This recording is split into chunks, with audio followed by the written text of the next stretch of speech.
नमस्कार, मी पंजाब डक. मित्रांनो, आजपासून वारे मुंबईमध्ये दाखल झालेत. मोसमी वारे म्हणजे मान्सून मुंबईमध्ये दाखल झालाय.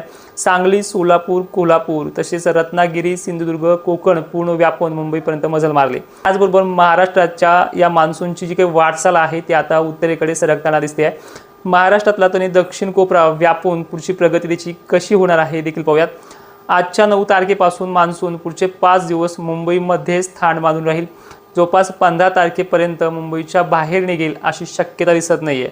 पण याच काळामध्ये 15-16 जूनपासून मुंबईच्या बाहेर निघून तो हळूहळू आपला भाग प्रभाव टाकणार आहे.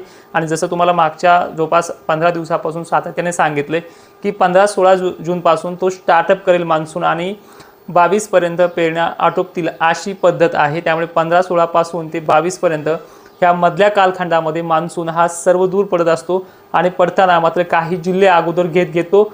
2 दिवसात 3 दिवसात का होईना मान्सून पूर्ण व्यापतोय.